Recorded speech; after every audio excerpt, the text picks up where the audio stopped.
Welcome back, everyone, to another episode of Agency Life from the UK. Not so far this time. We usually have guests from America and further afield, but just across the pond, I've got Peter from, well, I'm going to say the Wow Company and the Agency Collective. Welcome to the show, Peter.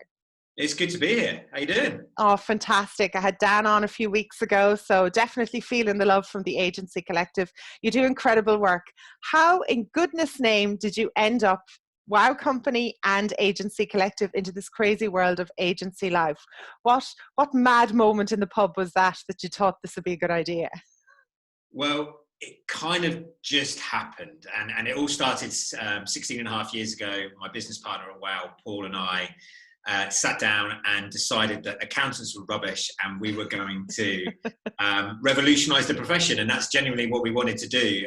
We were 24 years old and we just felt that businesses deserved more from their accountant than just a set of accounts. We believe that accountants should be advisors, providing insights, removing hassle and helping business owners achieve their dreams. So in the early days, we worked with everyone. You know, we just said yes to everything, and we soon realised that was a recipe for disaster. And over time, we got more and more focused, and we narrowed our focus down. About 7 years into the journey, we realised that we were working with an awful lot of agencies. We were really good at it, and we decided to specialise and focus on that. That journey has taken us well beyond just adapting our services to focus on agencies. We've set up an incredible community, as you know, largest community of agency owners in the UK, with actually a global presence as well, which is the Agency Collective. And I started benchmarking agencies in 2012 in order to really understand more about what the top performing ones were doing differently. And so we're nearly 10 years into that journey now, and have some incredible stats and data and insight on what agency life looks like. So it's evolved, and the more we go into the journey, the more I discover, the more I realise that I have so much still to learn, but I love learning it and I love sharing it on things like this. They're fabulous people to work with, the agency community. They're eclectic. How would you describe them? If somebody didn't know about the agency community, how would you describe them? Because you had a choice of businesses to work with. What was it that drew you to them? You say we kind of had a choice. We were drawn to each other because there's definitely, I love that spark of creativity, the innovation, and one of the great strengths of this creative sector is the ability to innovate and to adapt to the changing times. And my goodness, we're in changing times now. So I think agencies have a wonderful opportunity right now. So we were drawn to the creativity. I think agencies were really drawn to the fact that as an accountancy firm, we just didn't look like other accountancy firms. We looked like an agency, we talked like an agency, and I think it just became an obvious match for us. So it happened by accident, but we kind of fell in love with each other and didn't want to work with anyone else. So. And never looked back. What a love story. So with this, like 8 years in the benchmark and this particular niche of working with agencies, doing the benchmarks, doing the reports, do you think if we just take a step, because it's May 2020, right? So we're in the middle of a pandemic, a global shutdown. We're on the edge of recession/depression, whatever everyone's going to call it.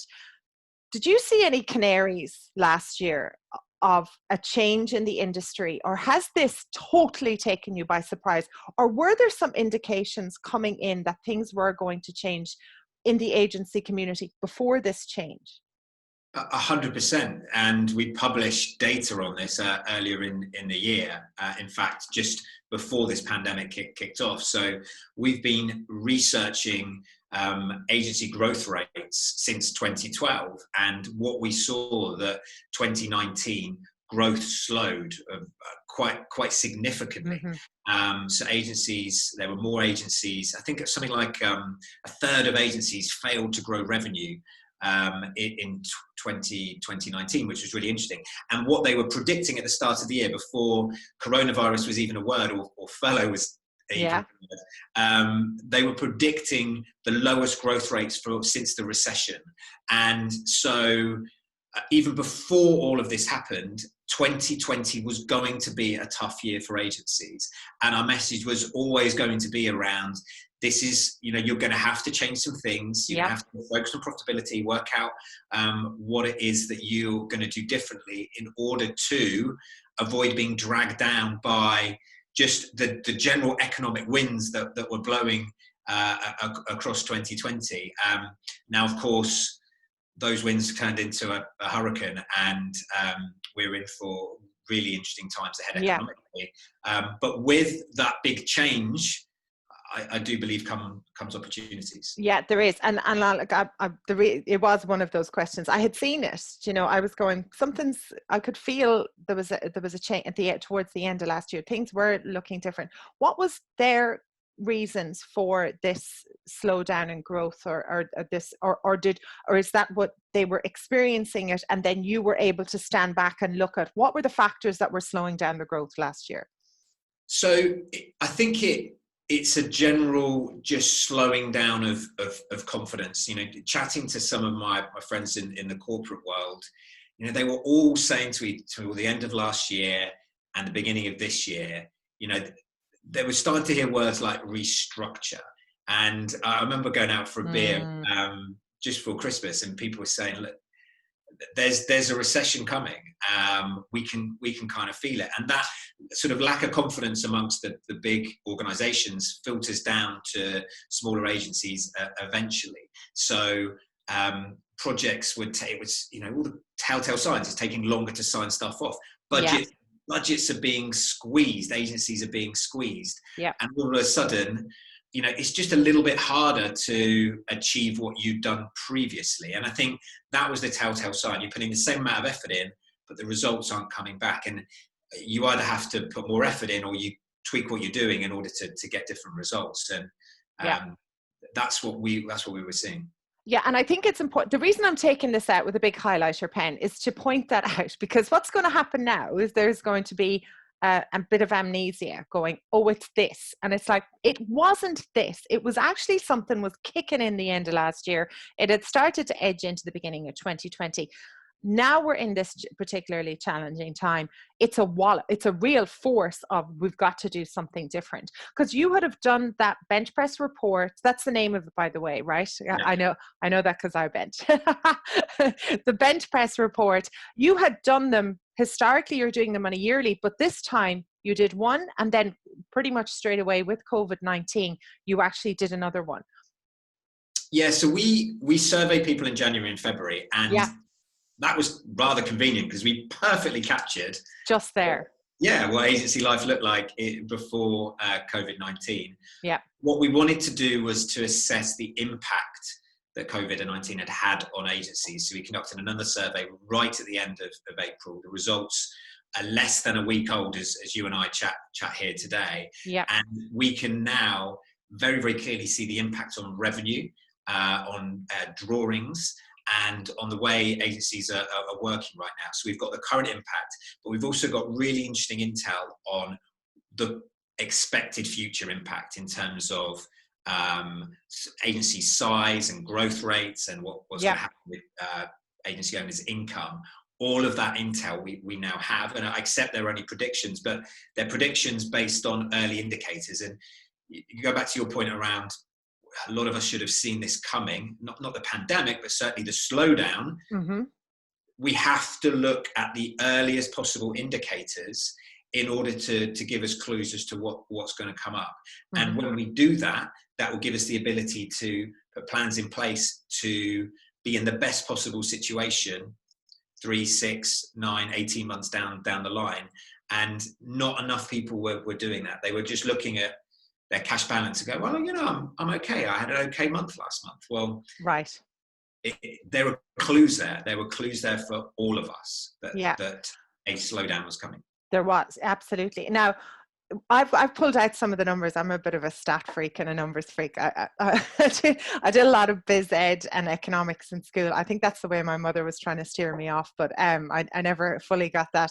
So I have pulled out some of the numbers, but as everything, when we do these reports or we read reports, there's always a wallop of a number that no matter where you are, that number keeps trickling back in your head. What was the one big wallop number that you went, oh my God, I still can't believe that, or you were surprised by that's as a result of the second survey? So the impact of COVID-19 on agencies, that one. Yes. So the thing that struck me, there was a couple of things, if I'm allowed. Yeah, cool. No, please. This is all what it's about. Was the number of agency owners that have already adjusted their drawings from their business. So 46% of agency owners have reduced the amount that they earn from their agency already. This is by the end of April, they've made that decision. I think that's really interesting, and I'd encourage anyone who's done that to start to think about what impact that has on them. Because right, someone described this situation we're in as a huge exercise in wealth destruction. You know, for many people running agencies, their agency is their retirement plan, both in terms of the income they're going to receive up to retirement, and potentially, although it is a high-risk strategy, you know, building your agency to sell. And a lot of people have seen those plans being put back by several years. And even if you haven't, even if you had no intention to sell, to see that nearly half of agency owners are reducing their income, well, that's going to have an impact on their lives and on their future plans. But as well as this wealth destruction, there's also a huge opportunity for wealth creation. And that's coming, and I'll talk about that in a second. Now, the other stat that I thought was really interesting was when I put two stats together. So a question we asked was, if you don't receive funding, how long do you think you'll be able to stay in business, right? And the good news is that 43% say, you know, I'll be able to stay in business for over a year if I don't receive funding. Now, what that means is there's 57% that need funding in the next 12 months if they want to survive, 57%. Now, the next question we asked is, how have you applied for funding? So 57% said they need to apply for funding in the next 12 months to survive, but only 27% I saw that. Yeah, have actually applied. And that struck me as really, really interesting. And I went to explore this a little more. And there's definitely a reluctance amongst agency owners to incur additional debt. And if you're in that camp, I completely understand this is a risk-reward equation. This isn't free money. You will have to pay it back. Yep. However, it's as close to free money as you're going to get in terms of interest rates and terms. And so, look, if you're in the camp that says, I do not want to get in debt, it's not how I operate my life and my business, that's fine. That's how you work. That's how you want to work. Let's discount you. But if you're in the bracket that says, I'm not sure whether I need funding, or I think I'm going to be okay, I would encourage you to get funding right now, because it will never be easier than it is right now. It will never be cheaper than it is right now. So in the UK, we're able to get a bounce back loan. You know, in the Agency Collective Slack group, there seems like a competition going on about how quickly you can apply and get the money in your bank account. I think the record is currently 2 hours from application to getting the money in your bank account. £50,000 in your bank account in 2 hours as a loan, with an interest rate of something like 2.5%, with the interest paid by the UK government for the first 12 months, with no repayment, no repayment penalties, and no repayments for the first 12 months. It's absolutely nuts. This will never happen in our lifetime again. And so a lot of people are actually, and by the way, you can get up to, on a different type of loan, the CBILS loan, the coronavirus business interruption loan scheme, you can get up to $250,000 without personal guarantees. This is the other thing. None of this has personal guarantees. So this is a big deal, right? This is a big deal. Yep. I spoke to an agency, when was it? A couple of weeks ago. And they said they had $500,000 in the bank. They think they're going to be okay. They don't think they need this. However, they were seeing this as an opportunity to bolster their cash balance, just in case, but also to potentially use that for investment, to use that to potentially buy other agencies, to use that to create new products and services, to invest in additional members of the team, to be in a better position further down the line. And if you're sat there wondering whether or not to take these loans, I would encourage you strongly to take them. if you don't need it, let's say this all, Yeah. like in 12 months time, you don't need the money, you can hand it back and you would have pocketed a small amount of interest, and it won't have cost you anything. Right. And it just seems like an absolute no-brainer. Yeah, I remember you saying that on the webinar. It was like, go and do it. Do you have any do you have any kind of inkling? I have a couple of inklings from a personal understanding of these agency owners as to why. I know you're sitting there. This is your accountancy coming out. Why wouldn't you? Right? This is your old hat coming out. Any ideas why? I've got a couple of ideas why they haven't done it. Well, yeah, a few. So taking aside those people who don't want to, it's simply say, like, I don't want to take on debt. Flat out. Yeah, they're just, they're just straight down the line. They never have and they never will. Yeah, I get that. Yeah. There's definitely a group of agencies, and I'm sure you've seen them too, that think this is all going to be okay, that think that that client that said, yeah, I'm just postponing this for 4 weeks or 8 weeks, is going to come back online in 4 to 8 weeks. If they work in the event sector, that suddenly on the 4th of July, when is the earliest possible date that some of the venues and other places in the UK, the hospitality sector can open up again, that suddenly everything's going to just come back on like a tap. It simply will not. It will not happen. And I think those that are holding out for that hope, potentially, and saying, well, I don't need it because I've got this in place, this is coming. Look, there's every chance that isn't coming, or it's not coming in the way that you had previously anticipated it. Yeah. And I think that's preventing people. The other thing is, do you know what? It's been really bloody tough. A lot of people have just been flat out, trying to work from home, and help their team work from home, trying to manage all of this with kids as well. Yeah, I don't know how anyone's doing that for kids. You all deserve medals, and that's like, I've met everyone's kid by now.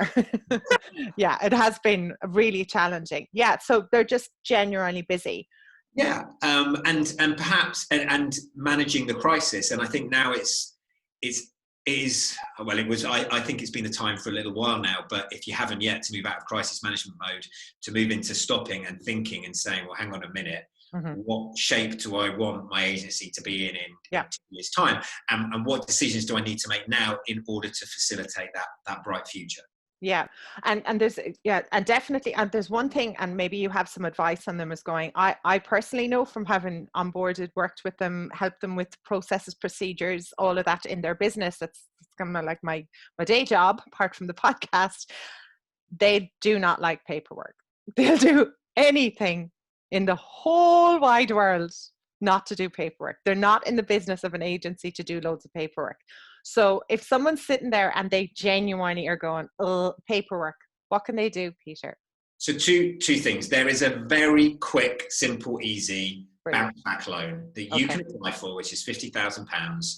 Go to the government website. As I say, you can get the money in your bank within 2 hours. The application has got a couple of pages of forms, that basic information. You just need to tick a box that says you weren't in trouble before the coronavirus started and you're going to pay it back. That's it. Literally, that's it. So if you don't like admin and you want to borrow 50,000 or less, that's the bounce back route, is the way to go. That's the way now, if you're sat there thinking, well, I need to borrow more than 50,000, I want to take advantage of the CBIL scheme. Yeah. Then look, and admin isn't your thing, because you will need to produce a forecast to justify that. Then I would encourage you to go and speak to your accountant, right? Yep. Your accountant can help you put together a forecast, help you, well, first of all, work out what you need the money for, and how it will be used most effectively, help you ensure that you've got a plan in place to pay it back. So actually this forecast isn't a box ticking exercise for the bank. There you go, I can forget about it. This is your blueprint for success over the next 3 years. This is going to determine or help you work out what your business is going to look like in 3 years, the decisions you need to make along the way, and how, crucially, what you need to do in order for your agency to be profitable, so you can pay this back. As I say, you will need to pay this back, and you'll need a plan to show how to pay it back. So when you go and speak to your accountant, this isn't like a thing that an exercise they need to do just to help you get the loan. This is one of the most important things that you could do to help you reimagine your agency for the future, and also have a really solid, robust financial plan that shows you exactly the clients you need, the different types of clients, how much they need to be spending, and what you need to keep your cost with it. And I think that as an exercise for an agency owner to go through is incredibly valuable. Yeah. And you bring up something else as well. Like you said, that we've just talked about, the client said they're coming back, or they're, I heard the statement about Bizstone, inventor of, or owner of Twitter, creator of Twitter. He calls himself hallucinogenically optimistic. which I have used myself and in the agency community. Sometimes we do want to build up, be super optimistic about what we're doing, because we're carrying a team and we don't want to show them any cracks. So we want to be that. So sitting down and doing that paperwork, don't do it on your own. There's the quick one, like you said, which is brilliant, but go and sit with your accountant. And yes, it is time to now, which the next topic that I want us to talk about thinking about the future, about building those forecasts and that blueprint to go, well, what now? What does that look like?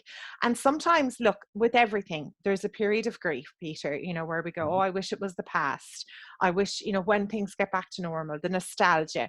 And God, I feel for you over in the UK, because geez, you've been through a right wallop of things. We were in the middle of the Brexit word, like we've gone to C now, BC, I don't know what D is going to be, but you guys were in the middle of turmoil and change in that country, and you were ready for a new period. And I can imagine some business owner going, I haven't got the energy, or I don't want to start. But it's not, now's the time to dig down and pull it out and use the people around you in your business. I'm sure someone's really good at paperwork that can help you in the business. You've got your accountant, sit them down, have the cups of coffee and brace for the conversations, but also be positive about, that's what we're going to talk about here.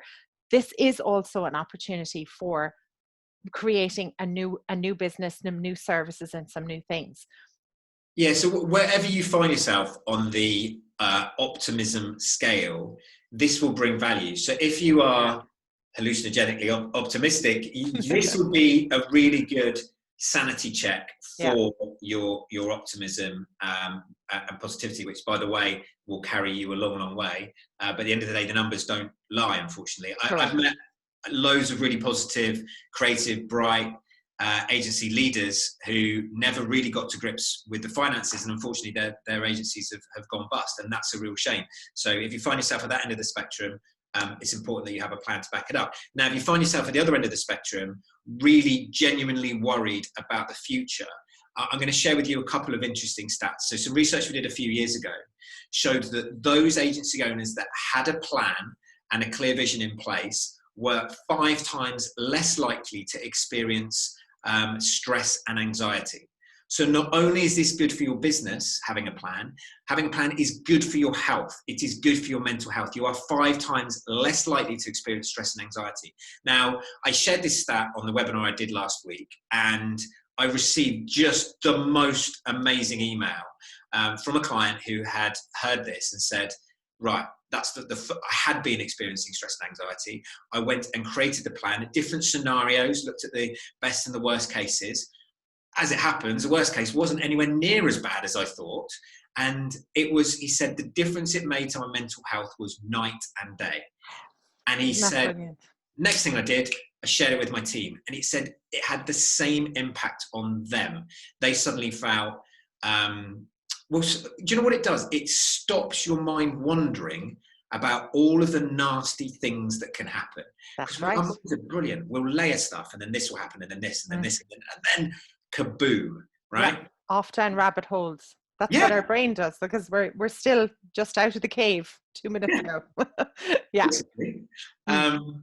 But there's a bit of us that isn't in the cave, and we should use that, and we should put these plans in place and do the scenario planning, best case, worst case, and then use that to calmly make decisions. And to receive that email, I mean, I knew it already, but it was just a lovely, lovely reminder. And to anyone listening to this, that experiencing that feeling in your pit of your stomach about the future, please sit down and create your plan. And by the way, it doesn't need to be like a full-on forecast. You just sat there thinking, oh God, I'm a big fan of one-page plans, and we have templates. If you want to email me after this, I'll email you our one-page plan template. Just get some thoughts down on paper, and it will really help. Yeah, fundamentally, like I know I had Dan on the show and I have you on the show, and I know that the Agency Collective, we all have that fundamental. While we love working with agency owners and we absolutely love the community, there is also that duty of care and real deep down feeling that we have. Please don't go through this alone. That's one of the reasons I started this podcast, so I could get agency owners to talk, specifically men. The women can talk, we talk, but to get men talking about their business and about their lives. And I know that you and Dan and the Agency Collective community are all that. And I just want to point, if I will reference it in the notes, but please head over to the Wow Company website and go to the COVID resources. We'll get the link from you, because I just saw that. It's incredible. You've got the COVID-19 whole resource page, your templates, your plans, everything that needs to be there. And we'll put that in the show notes as well, which is really cool. And yeah, just take a page out. It can start on a napkin and then it can grow. And that's the best thing. Get it out of your head, get it out of your stomach and that pit of your stomach feeling, get it down on paper. And then let's connect with people around everyone in the agency community. I can see collaborations. I want to talk about some of the positive things that are happening there. So definitely want to see that. But before we get into the positive things, there was a couple of other numbers that I hope have changed, which I was really kind of, the one that I hope has changed since the end of April. Not really though, in a week. 29% of people had not spoken to their landlord. Yeah, so at the moment I'm getting my windows cleaned, so this could get a bit noisy. I had someone mowing a lawn there a few minutes ago. Don't worry about it. There's been cats and crying and everything. It's all fine. We're all here now. We all know what working from home and living from home and everything has to offer. So crack on. It's really disconcerting to see this bring across my face. Right, okay. So I'm just relieved I've shut the windows, because I've definitely done that before. And that came in. So speaking to landlords, so look, cash flow is really important for agencies right now. Gosh, it's always been important. It's never not been important. Yeah. But, we have a duty more than ever to preserve cash. And one of the first places to go when preserving cash is with HMRC. Before I talk about landlords, we had some stats around the number of agencies actually speaking to HMRC. So one of the first announcements from the government was that you didn't need to pay your VAT bill. That's right. Yeah. Right. Yeah, your tax. Yeah, which for American, the American audience, same thing happened there. They got some deferral on their tax. Yeah. Yeah. So if you're in the UK and you haven't yet spoken to HMRC, I'd encourage you to do so. A third of agencies and they're spreading their corporation tax payments and their PAYE payments. It's brilliant. Now, the other thing to do, the other place to look is to speak to your landlord. You know, it's one of our biggest costs aside from our team. And what was really encouraging was that an increasing number of agency owners had actually managed to get positive results from speaking to their landlords. So 12% had actually managed to get a payment holiday. So they don't need to pay rent for a period of time, which is brilliant. And 17% had an offer to defer rent. So effectively saying you don't need to pay this now, you can pay it later. So that's a total of 29% of agency owners have actually had positive outcomes from speaking to their landlord. 14% are still negotiating with them, and 15% haven't, have just been told a flat no. Now, if you're in that category of 29% that haven't spoken to them, or indeed the category that haven't got anything yet or are still negotiating, then I'd encourage you to keep the conversation going. I think initially when people spoke to their landlords, this was envisaged, or people thought it was going to be a 3-week, a month, maybe. Yeah, I know. This isn't. It's clear now that this is going to be going on for a long, long time. We will not be returning to our offices with any sense of how it was before for an awful long time. Consistency. Yeah, absolutely. Yeah. And opening those conversations with landlords, appealing to their human nature, I think is really important. Look, they are going to want you to remain in their premises. I think if it hasn't dawned on them yet, it soon will, that the world in 2021 and beyond will need less office space than it did before this. That's right. Yeah. Because that was one of the other numbers that I saw as well, about 42% said they were going to keep their office the same, right? Mhm. They were going to, that's now, but as we know, deadlines are going to change and things. But 9% of the agency said that they were seriously thinking of getting rid of them because of their office space, because they had transitioned to working from home and the productivity of the team was up and everything. So that 9%, I can see that growing every single month. Yeah, so look, just from those figures, that 42% was actually those planning to do a bit more remote working. So Yep. there's only 16% of agency owners that are planning to going back to work. Yeah. Exactly as they Oh, were. as they were, right. Yeah, Wow. 42%. Sorry, there's two different spaces. There's one around, sorry, there's two different questions. One's around office space, one's around remote working. And you're absolutely right. 9% are planning to get rid of their office. Yeah. But then the rest of them are planning on reducing the size of it. So 17% planning to reduce the size of it. And there's a big chunk not sure yet. And for those that aren't sure, then goes to the next question. Which you're absolutely right. There is then another 42% in the next question, which is there's a big chunk of people.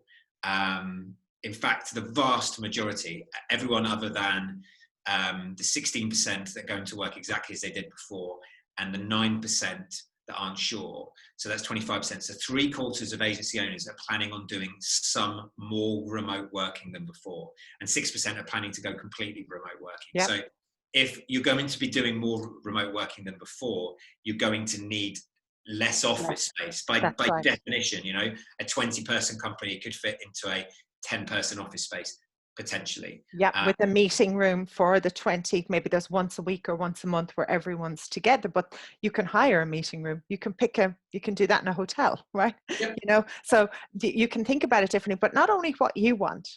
You've given people a taste of working from home. We also know that the schools are going to be fluctuating in and out. There might not be an option of you have to come back into the office. It's like my kids at home now, and we've finally got into a routine of balancing everything. I can still do my job. So no, there's no need for me to be in the office. So there's a push-pull there as well, right? Yeah, there's something else really, really, really interesting with all of this is I wonder whether agencies or how many agencies will really see this as an opportunity to extend their talent pool. So for many people, it's been a case of, well, I'm going to hire the best person within a 45-minute or an hour commute of my office. And if I want to extend my talent pool, I need to open up an office in a different location. Well, what happens when people are more comfortable about working from home and maybe they only need to meet up face-to-face once a week or once a month? You know, I know an agency that has always worked remotely, has a team of 40 people and has never had an office and has done that successfully. You know, that's a significant size of team working globally, and they do come together once a month physically, although not at the moment, obviously. And they've never had an office. Now, that's right. That agency owner has the pick of global talent, right? Mm-hmm. What would happen if your agency didn't have to recruit within a 45-minute radius of commute to your office? That would be really, really interesting if you had a global talent pool, which, by the way, the availability of talent in the next year or two is never going to be, there's never going to be more talent available at the best prices that it's ever been available for.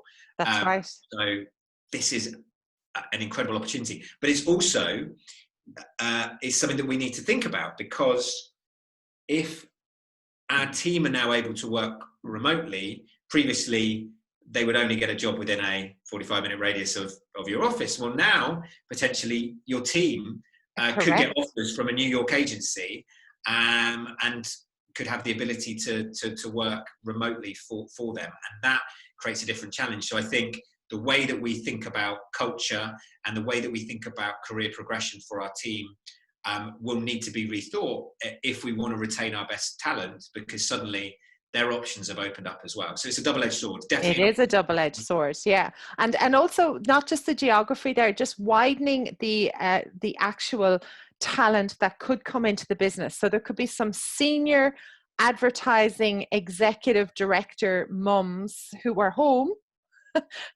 and their job says get back into the office, and they go, I'm not having any of that. I'm actually going to go and work 3 days a week and work from home and be flexible and have the life that I want while working with an agency. So you're going to get another level as well. It's not just the geography, you're actually going to get a more diversity, more different types of people that are going to be open to working from home that never before would have considered it, right? They would have been like, no, I have to go to the office. And now we're going, hang on, my life is different. So I think it's really, really interesting what's going to happen. Yeah, and that part-time, it's really exciting because previously you maybe had to wait until you could hire a full-time creative director. Well, right. Now there's going to be more of them available to work on specific projects, on a freelance basis, or exactly as you describe, on a part-time basis. Yeah. That's really exciting. That is, you remind me of, I used to live in Australia for a long time, and there was a service down there. You might have heard of them. They were called a CFO on call. Yeah, so you could, if a business didn't need a full-time CFO, these CFOs were part-time and they'd come into the business. So if you think of that model of, there could be part-time creative directors, there could be a CMO on call, there could be all types of people. So you could be there as a creative director, working for 5 different agencies on a part-time basis, right? And in different areas, different all around the world. So yeah, all jobs and everything's going to be completely different. I spoke about this in the very, very, very beginning, not because I have a lack of trust of authority, but I did see who was in charge. I follow the Australia, UK, America, wouldn't trust any of them. And I told every agency, set your deadline, set it long, say the end of July and work backwards. Set your own deadline. Do not listen to these guys, because your employees need a certain level of security and to know if things come before then, that's great, but just start picking big, long deadlines to stick to and control them, because this is just too fluctuating. And nevermore has that come out. Right now, you can see we got some notification in the UK, not clear.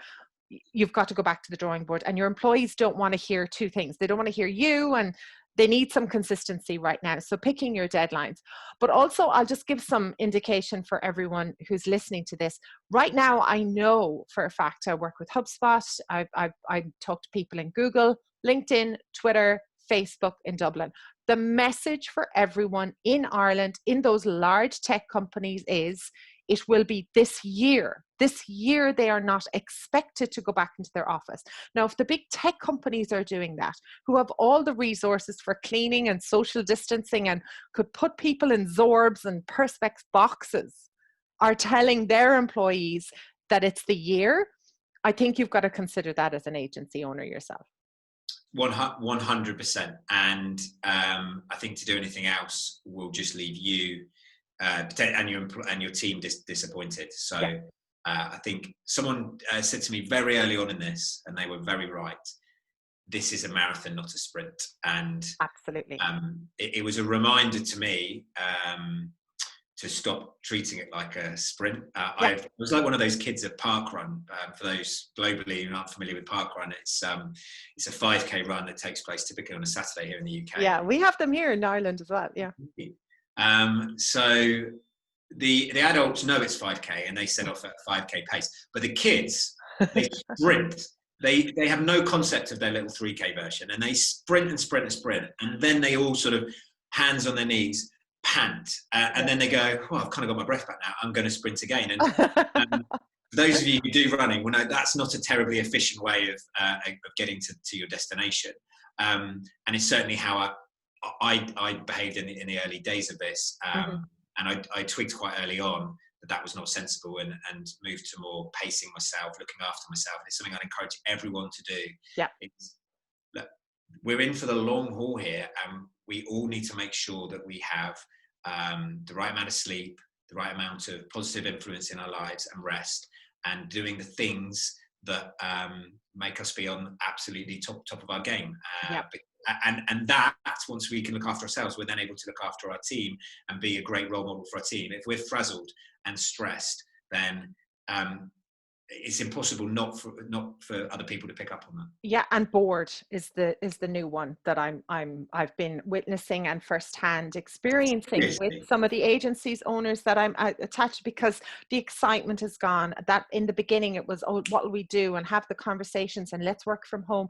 They live off that buzz. And as some agency owners who fly around and go to their conferences and things that we would normally be together, we would have been together for the HubSpot Partner Days. So there's an element now after that excitement and things, there's a level of boredom, and there's no way you can hide that from your team. You have to find something that's going to keep you interested. You've got to find something that's going to level, and like you said, stick in with this for the long game. So with that in mind, I'd love to hear some things that you have seen. So I'd love to just get to the point where, what have you seen that you're like, oh my God, that's so positive and so exciting and replicable for other agencies, and what advice can we give them apart from it's a marathon? So I saw something I had a conversation in week 1 of lockdown with a video production agency that really encapsulates what I think we should all be doing. I mean, they did this in a very short amount of time. I have a suggestion about how to do that in a more considered way, but what they did was brilliant. So they worked out pretty quickly that they weren't going to be able to go on site and shoot videos for an awful long time. And so they didn't just kind of sit there defeated. They made a decision very, very quickly to completely reinvent their business as a content agency. And they said, right, what we now do is we take old video footage and we repurpose it for today with some animation, some different labels, different spin, maybe some intros and outros recorded like this that we can do remotely. And we will take that content and we will make it available for today's audience. As I say, they added in some, the animation capability they were okay, but they invested some money very, very quickly in some training. They brought in some freelancers that they knew were good to bolster that skill set. And they went out to the market within 48 hours with a new, I know, it was that quick, with a new proposition. So hats off to them. And then what I've seen happen since is varying degrees of that. Like, that's an extreme example. What I would encourage everyone to do is to start to think about what they want their agency to look like in 2 years, because we should be doing this anyway in the good times, but the particular situation we find ourselves in, where there's this big change creates big opportunities. And also it's the necessity. A lot of us have been forced to change because the tide has gone out and we've looked around us and gone, well, here are our strengths, here are our weaknesses. And these sorts of situations show those up like nothing else. So the opportunity we'll have is to stop. And that's key. We have to stop, shut everything down, pause and think and say, what do we want our businesses to look like? And there's 7 areas that I'm encouraging everyone to look at. So the first one is, I've always believed that our businesses or agencies should help us fulfill our purpose. And when we set up our businesses, this was easy to do. We all knew exactly what our purpose was, what we wanted to achieve. And we will all remember the day that we handed in our notices at our old jobs in order to set off on this journey. And over time, the danger is that purpose gets eroded.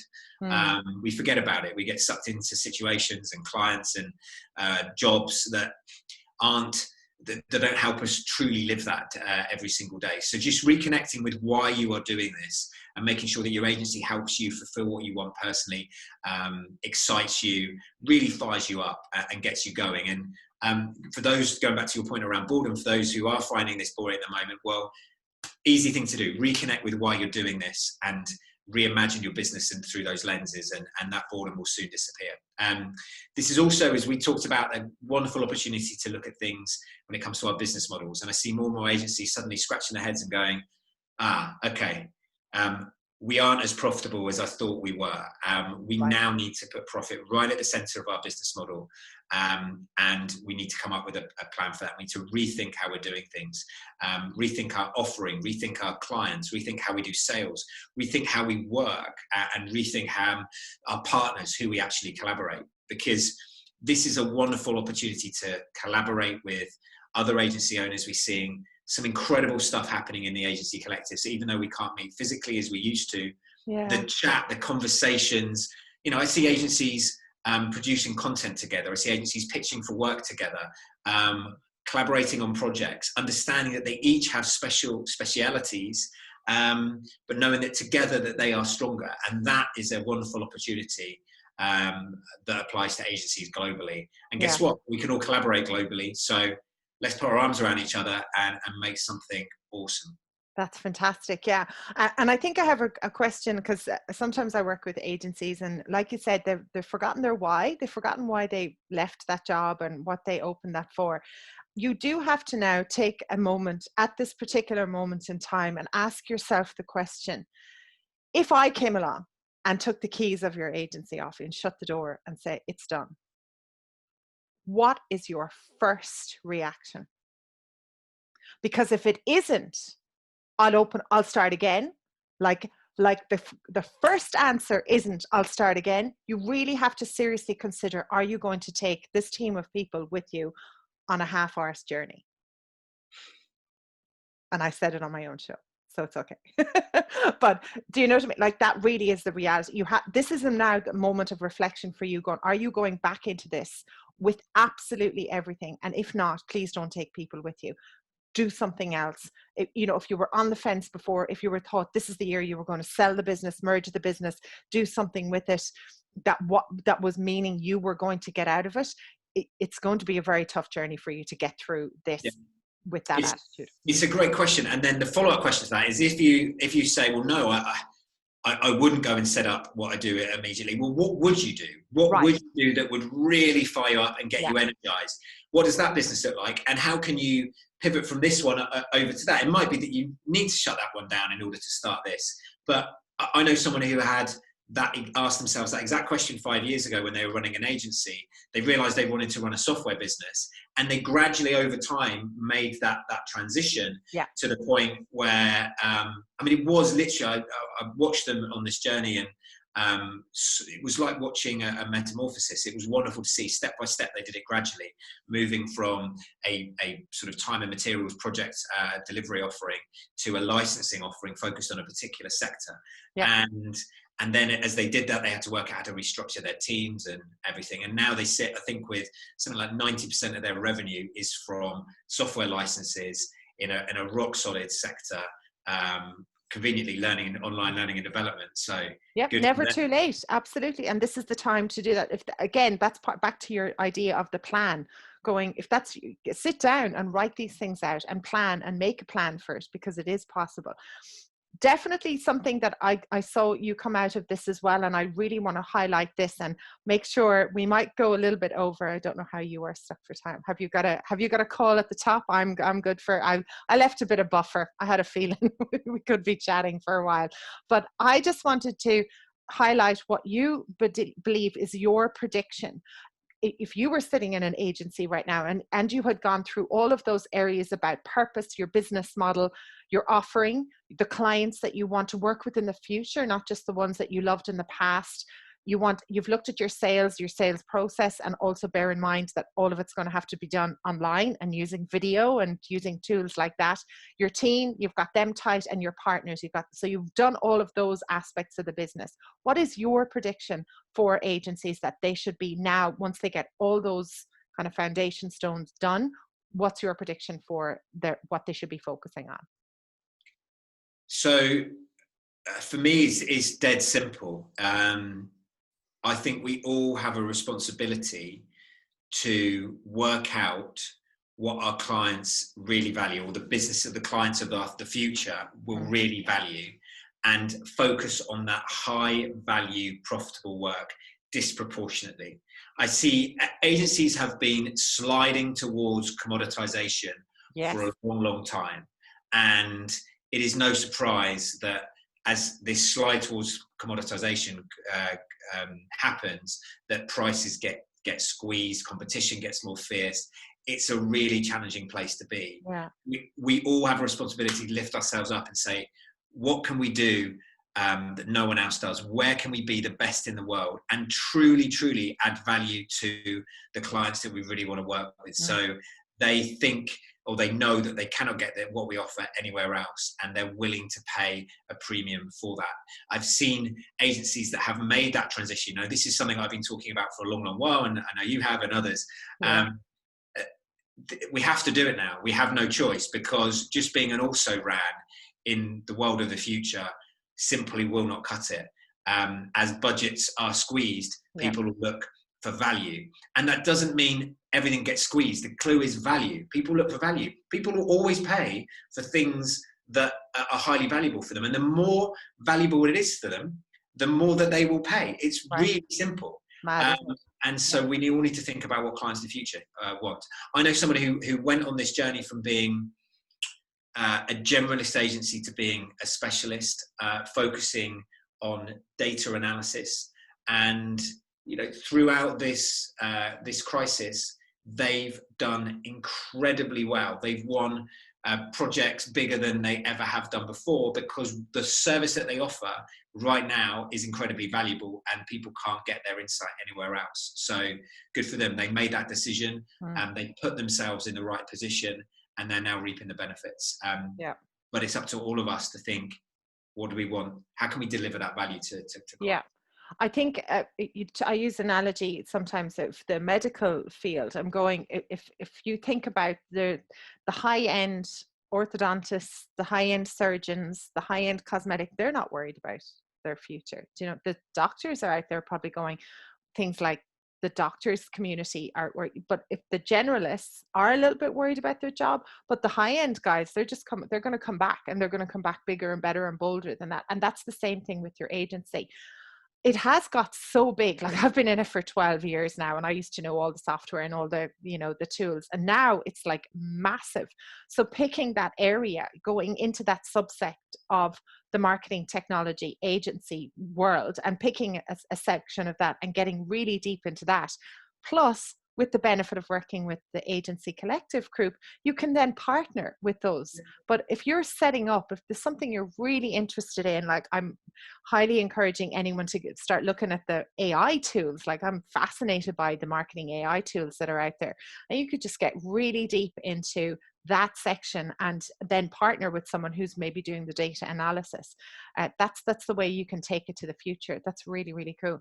It's the only way. It's the only way to go. You're not going to get famous doing the same stuff as everyone else. You're never going to be the best in the world. You're never going to command the fees that you really, really want.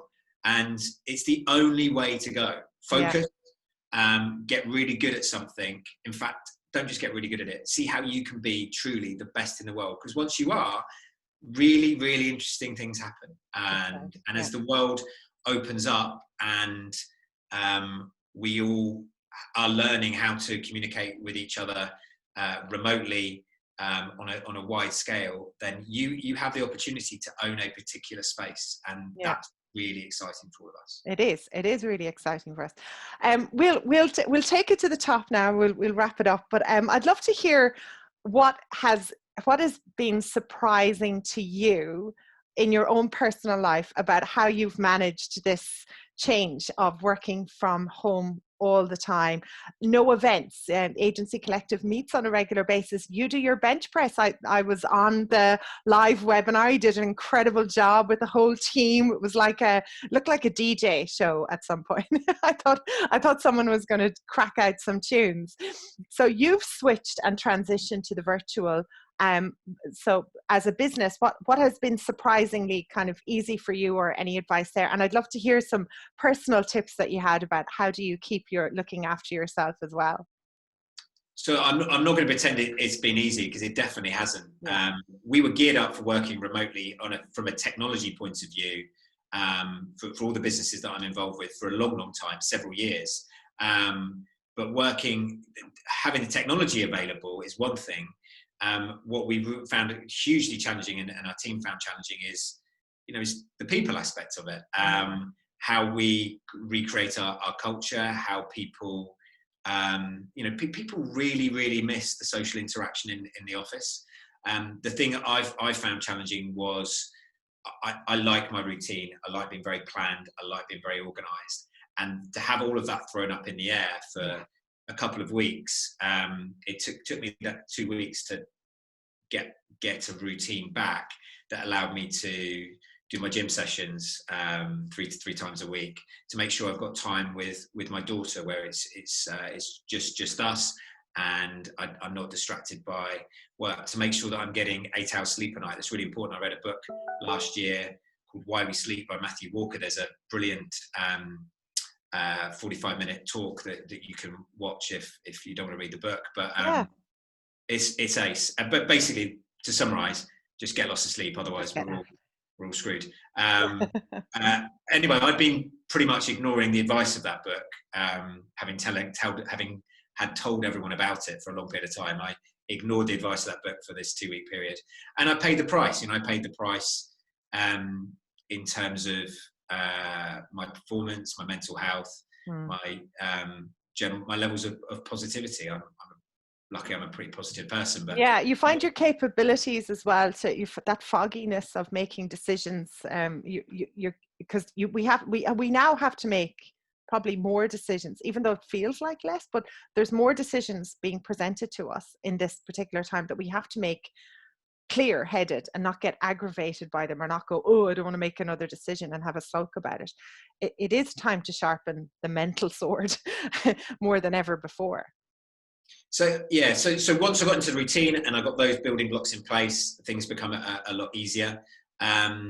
The other tip I'd have for anyone is that power of prioritization and focus. I think it was important to prioritize and focus before, but I guess in the old world you could kind of get away with things slipping a day or two. Well, I don't know, a day feels like a week now, and so if a day slips, you've kind of missed out. It feels like you missed out on a week. So I think it's really important to write down each day, what's the most important thing that I need to do today? What's going to make the biggest difference in terms of my agency? And again, having that plan, having that structure will really help you prioritize, and then not do stuff. The danger is, if we are homeschooling, if we are doing additional duties covering for people who are maybe furloughed, the danger is that we try and catch up and we try and do the same amount in a short amount of time.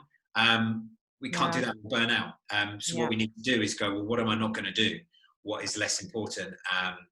And certainly I see the most successful agency owners that I've seen at the moment are really good at focusing on one thing, doing it brilliantly well, getting it shipped, done, moved on to the next thing, and focusing in those little chunks. I certainly find that very, very helpful.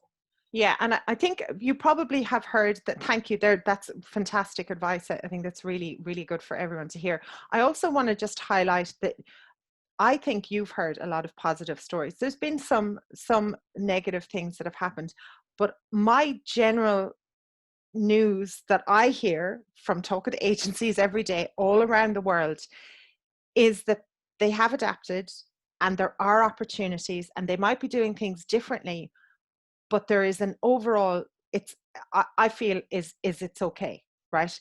As long as you're taking, but there isn't a lot of talk about that right now. It's not like you're hearing agencies talk about being okay because they're in the pause effect, because they've heard of other agencies, but of guilt that's sort of seeping in there. But overall, when you look at the conversations in the agency collective and you talk to the clients that you work with, overall, if you adapt, everything's okay. 100%. So this is definitely a mindset thing. So I'm looking at the data here, and I asked a question in our survey. It said, looking ahead to the next 6 months, what do you think will happen to your fee income?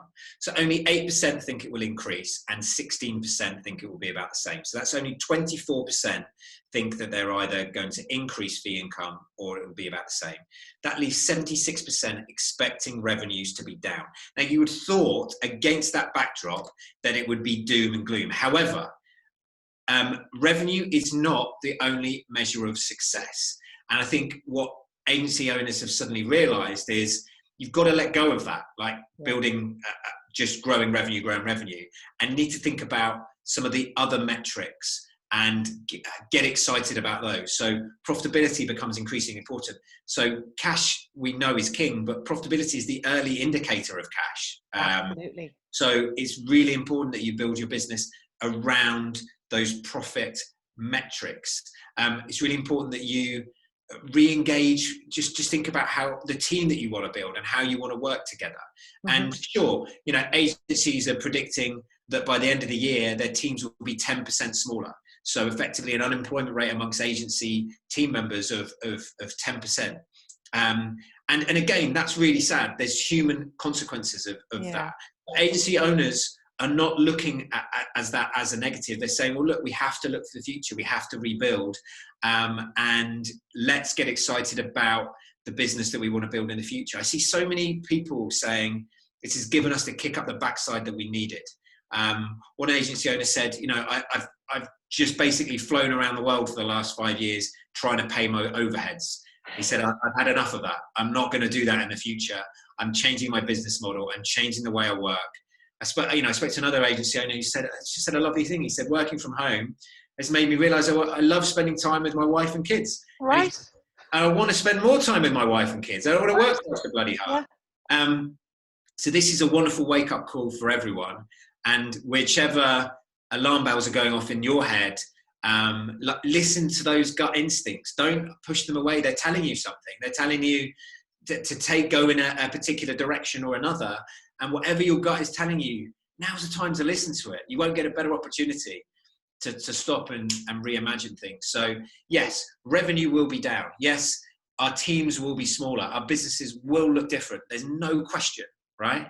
But that's not necessarily a bad thing. In fact, it could be the best bloody thing that's happened to us ever. And if we believe that, if we say, how can we make this the best thing that happened to us ever, then we've got a much higher chance of that being the case. And initially, when you dare to utter those words to yourself or ask yourself that question, how can I make this the best thing that ever happened to me? You'll be just annoyed with yourself. Stop being so bloody positive. This is terrible. Have you not seen the news? But keep asking yourself that question. What would happen? What would need to be true for this to be the best that would ever happen? What I need to have in place? Get your pen out, write stuff down. And over time, you'll build up a picture of exactly how you can make this the best thing ever. And that's what really excites me. And I can't wait to guide agencies on this journey, share stories about the ones that are doing really well, and be part of this incredible transformation, not just for agency owners, but for the whole world, right. As we embark on life with COVID and post-COVID. Oh, Peter, I'm going to end it on that note. That is fantastic. Easiest way to get you, and for more of that positivity and for more of that help and insights, the amount of material that comes out from you guys is incredible. I'm going to put all the links in the show notes. What's the easiest way if anyone wanted to get in touch with you? So just email me. So I'm really lucky. I spend my time doing stuff like this. I don't actually have a proper job. So I've got loads of time. So if you want to email me, if you want any advice and guidance, then please get in touch. So my email address is peter. and then CZAPP, Czapp, CZAPP, peter.czapp@thewowcompany.com.